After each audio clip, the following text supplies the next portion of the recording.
Hi guys! Welcome back to my channel. So in today's video, gagawa na naman ako ng haul. Yes, another haul kasi supposedly kasama to dun sa Shopee haul or online Divisoria haul ko. Kaso nga matagal siyang dumating. Siguro after nung ginawa ko yung haul na yun, mga 5 days after pa, basta matagal siyang dumating guys. And then parang may nag-comment din sa inyo na sobrang helpful din kasi yung ginagawa daw niya, hindi niya pinipili yung sa Black Arrow na delivery. Yung pinipili niya parang LBC, mga ganun. Tapos parang konti na lang yung idadagdag mo for delivery kasi 500, diba? Free shipping ka na. Pag LBC ata pinili mo, parang may konting babayaran ka pero mas madaling dumating. So again guys, yung i-haul ko today is yung mga napamili ko sa Shopee. Yes, I bought this with my own money sa mga nagtanong. Hindi to sponsored ng specific store ha, kasi nilalagay ko sa description box. Hindi, ako talaga mismo yung bumili nito. So ayun, without further hanash, let's start with the Shopee haul or online Divisoria haul plus konting hanash-hanash dito kasi may natanggap akong package. If you're wondering why I call this crazy haul, kasi hindi normal sa isang tao ang bumili ng ganito karami ng isang order lang. Para sa akin, hindi na yun normal kasi at aanhin mo to die. Kung hindi ako nag-YouTube, anong gagawin ko dito? Hindi ako mamimili ng ganito karami. Medyo napagastos talaga ako dun sa Shopee kasi gusto ko lang magkaroon ng ganitong products para magawan ko ng video and para na rin may matest ako ng mga ganitong products para sa mga wala sa Manila. Kasi we are all very curious about Divisoria products and ito na siya guys. Most probably from Divisoria din to. At least may basihan tayo kung maganda nga ba. So let's start with the cheapest product that I got. Yes, cheapest guys kasi 35 pesos lang yung bili ko dito if I'm not mistaken. So these are the Mino Pro Kiss Proof Soft Lipstick. Actually, isa to sa mga pinakauna kong ginawa ng review dito sa channel ko nung nagsisimula pa lang ako. I got the shade number 17 and number 01. 35 pesos lang din kasi. Ayan na siya, dumating na yung fake Real Techniques na Miracle Complexion Sponge. Meron ako nito noon kaso hindi ako nag-repurchase kasi nga namamahalan ako kasi dito sa APM Cebu, sa Chadalens Cosmetics, mga nasa 500 ata siya if I'm not mistaken. Tingnan natin. And guys, na-open ko na to and finial ko yung sponge. Malambot yung sponge compared dun sa ni-review kong beauty blender na may kasama ng soap. Mas malambot talaga siya. Ayan, oh. And marami din kasing nag-comment sa inyo dun sa haul ko na sabi nyo, Ate Chinky, baka natsambahan lang na na matigas yung nabili ko kasi bumibili din pala kayo ng mga sponges from Divisoria dyan sa Manila. And yung mga nabibili nyo, mga soft. Pero guys, as far as I could remember, mas soft pa talaga dito or softer pa talaga dito yung Real Techniques na original. Pero for the price you're paying, again, okay na to. So next are 2 Taiwan lashes kasi sasali ko to sa giveaway guys. So sa 30,000 giveaway, may lashes din. So these are all for the giveaway. Isang madramang lashes, isang pabebe lashes. Next guys, I know this is fake. Pero gusto ko lang silang itry and gawa ng video. This is a replica of the Kylie liquid lipsticks. Ang ganda niya. Maganda siya guys, kahit fake siya. So you get 4 liquid lipsticks in one box. And inamoy ko siya guys. Yung maamoy niya para talagang Moby. Yung lakas maka-throwback na chichirya, yung Moby na chocolate. Ganun na ganun yung amoy. Hindi ko to planong gamitin every single day. Gagawan ko lang talaga siya ng video. Tapos guys, I also got new brushes. Ewan ko na, adik ata ako sa mga brushes ngayon. Hindi guys, binili ko tong dalawang to kasi ilalagay ko siya sa dalawang brush holders ko. Kasi bala ko yung mga brushes ko dyan. Ginagamit ko kasi yan pag nagbe-video ako. So parang hassle, kuha ako ng kuha, ganun. So maglalagay na lang talaga ako ng separate brushes na hindi ko gagamitin for decoration purposes lang. Bala ko ding mag-order ulit ng ganito kasi sobrang affordable niya lang sa Shopee para sa 30,000 giveaway. I'm very happy na I got these kasi ang ganda nila. Darla! Grabe, ang ganda nila guys. Bala ko sana pag-giveaway. Pero hindi.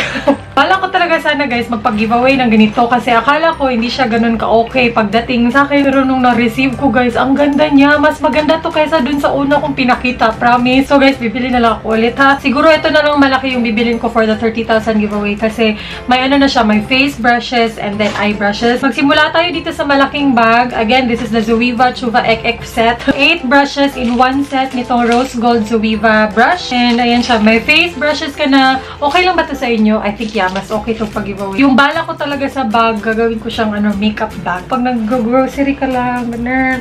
Tapos ito naman, same with the brush set na pinakita ko sa unang Shopee haul. Puro eye brushes. 12 brushes na to. Guys, I know fake Zoeva brushes to, pero hindi ka talaga magsisisi sa kanya. As in, magkano lang bili ko dito and then ganito na ka-okay yung nakuha ko. Nag-shopping kayo sa Shopee. Ganun. May nabili akong fake din to ha. Ito yung Beauty Blender with the Blotterazzi. Murang-mura ko lang siya nakuha. Tapos meron na akong dalawang beauty blenders, pink at saka black. Tapos may maliit na blender. Parang for concealer at ito. Tapos meron ding sabon. And then yung Blotterazzi. Hindi ko na kukunin sa lalagyan ha. Pero ayan sila. Na-feel ko rin yung mga sponges. I think ito yung mga sinasabi nyo na, Ate Chinky, may nabili naman ako sa Divisoria na malambot. And then guys, last brush na talaga to. Hindi na talaga ako mamimili ng makeup brushes. Meron akong nakuha Real Techniques ano ba to? Set siya. So, meron tayong 6 brushes. Yung maganda kasi sa mga hindi original brushes, guys, aside from it's very, very affordable, okay na okay talaga yung performance nila. Yung mga old brushes ko na binili sa akin ni My Loves, alam ko, Divisoria rin yun, pero sobrang tagal na nito sa akin. As in, college pa ako. I think 4th year college or 3rd year college pa ako nung binili niya to for me. Okay na okay pa rin siya. Kaya I highly, highly recommend this sa mga walang budget, sa mga students na hindi pa makaka-afford ng mga original. But anyways, let's move on to the last 3 products na binili ko from Shopee. Puro eyeshadow to, guys, and blush. Kasi gagawa ko ng full face Divisoria makeup. Anong bang pangalan nito? Kylie Royal Peach Palette ba to? Basta ito, yung packaging niya ganito. Yeah, Royal Peach Palette pala. Maganda siya, guys. Maganda yung pagkakapak sa kanya. Hindi siya talaga putso-putso. Ayan siya, Kylie. Tingnan niyo yung loob.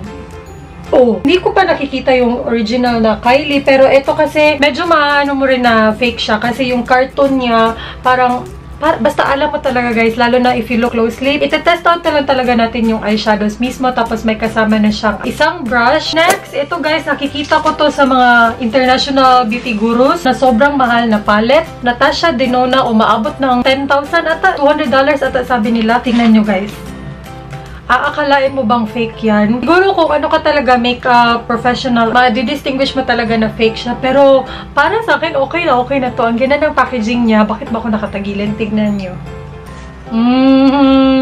Ang ganda ng mga kulay. May yellow pa dito. Basta ang ganda niya, guys. And I don't mind made in China eyeshadows kasi as far as I know, Morphe is made in China and maganda siya. Sa mga fake makeup, guys, I don't really go for foundations, mga cream, mga base products. Mga lip products, okay lang, carry lang. Pero mga eyeshadows, okay na okay sa akin kasi powder lang naman to. Pero yung mga foundations, mga ganun-ganun, concealer, hindi ako bumibili. So, sa full face Divisoria or fake makeup na gagawin ko, wala talagang ganun ha, mga foundation kasi natatakot akong mag-try. Last but not the least, ito, guys, nakita ko rin to sa Benefit. Cheek Parade, ayan siya. Blush set to na may kasamang highlight ata. So, ayan siya sa loob. Meron tayong Hoola Light. Na-compare ko yung Hoola bronzer ko na original dito.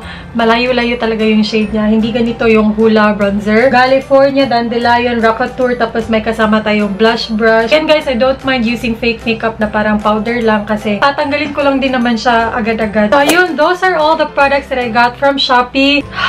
Yes!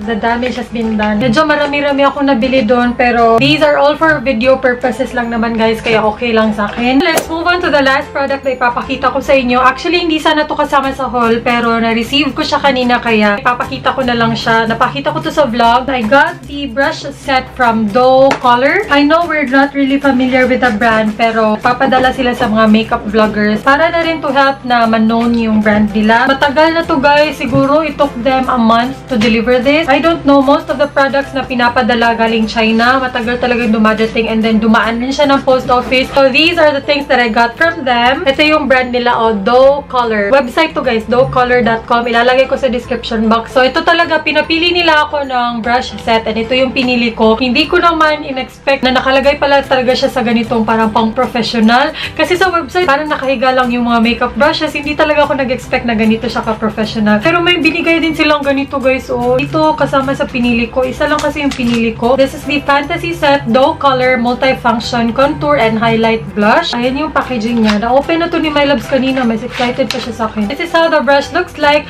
It reminds me of the NARS ITA brush blend. Yung pang ganun ng NARS. Ito ba yung sinasabi nila na unicorn? Kasi itong nabili ko, sabi nyo unicorn brush to. It's very, very soft, guys. As in, ang lambot-lambot niya. Lagay ko kaya siya dyan. Kita niyo ba? So, ayan siya. Marami siyang laman actually. So, magsimula tayo dito sa likod. So, we have face brushes. Meron tayong foundation brush. Try nga natin itong stippling brush. Stippling brush nila, guys. Nakalagay din dito sa handle yung Doe Color na brand. Actually, maganda siya. Hindi naman siya nakakatusok. Malambot siya. So, dito sa kabilang side ng face brushes, meron tayong eye brushes. Blending brush. Oh my goodness. Lalaban ko muna sila before ko gamitin. So, may flap siya sa gitna. So, again, meron ulit ditong mga eye brushes. And then, dito ulit sa kabila, may mga face brushes. So, thank you. As in, thank you so much, Doe Color. I did not expect na ganito kaganda yung brushes, guys. And, sobrang sturdy ng lalagyan. Parang siyang libro, guys. As in, sobrang ganda ng lalagyan. And, parang gusto ko na siyang i-baby. Thank you. As in, thank you so much, Doe Color. So, ayun lang, guys. Those are all the products that I got from Shopee, from Doe Color. Please, abang-abang na lang kayo sa 30,000 giveaway ko, ha. Gusto ko kasi medyo bonggahan, pero ay, kaya lang talaga sa budget yung kagawin ko. Pero I still hope magustuhan nyo yung giveaway. Just give me some time na mag-ipon-ipon muna ng mga products para medyo mas okay naman yung mapag-giveaway ko. So, ayun lang. Thank you guys so much for watching. I hope na enjoy nyo tong video na to. And guys, please comment below kung gusto nyo makita yung trying Divisoria or fake makeup. Kasi kung gusto nyo makita lang naman, gagawan ko talaga siya ng video. Kasi ngayon parang hinihintay ko pa na ma-haul sila and then mabasa yung mga comments nyo kung okay lang ba sa inyo na makita yung mga reviews dito. Kung gusto nyo lang naman, gagawin ko talaga siya ng video, ha. So, ayun. Leave me a comment below kung gusto nyo itry ko yung mga Divisoria makeup. So, I think that's all for this video. Thank you guys so much for watching. I'll see you soon and dagang salamat!